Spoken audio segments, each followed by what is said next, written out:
เลยอ๋อแม่นรถบรรทุก รถบรรทุกแท้ อย่าเป็น ๆ ร มัน ถแก๊ส มันส้นกันบ่นี่มันต่ำนี่ อย่าเป็นรถแก๊สนี่รถน้ำมันมาเลย โอ้ แพงนี้เนาะ แมน โอ้ยอย่าเป็นรถน้ำมันเลย โอ้ มันถ้ารถธรรมดามันดับ 10 ล้อบ่นะ 10 ล้อพ่วงเลยนะอย่าเป็นรถน้ำมันหมดแล้วเนาะ อ๋อ ไก่จะไล่เลยเนี่ยฮะ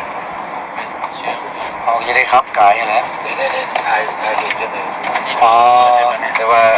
า ไฟไหม้รถบรรทุก แต่ว่า นักก็คืออยู่ทาง450 ปีทางที่โห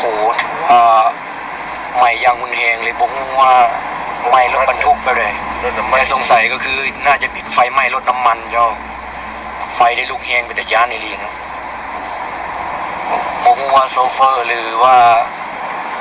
นั่นไปรอดปลอดภัยบ่แต่ที่แน่ๆก็คือไฟได้ลุกไหม้ยางหุนแหงเลยตอนนี้ ถนน450 ปีเลยเจ้าโอ้โหรถน้ำมันจริงๆ รถกันหางกัน ฮ้อน โอ้แต่นะ โอ้ยขอยรถน้ำมันจริง รถกันหางกันโอ้แต่นะ ๆโอ้ยขอยเจ้าปวดเลยว้าวรถน้ำมันจริง รถกันหางกัน ๆฮ้อน โอ้แต่นะ โอ้ยขอยเจ้าปวดเลยว้าว ตายรถน้ำมันไหม้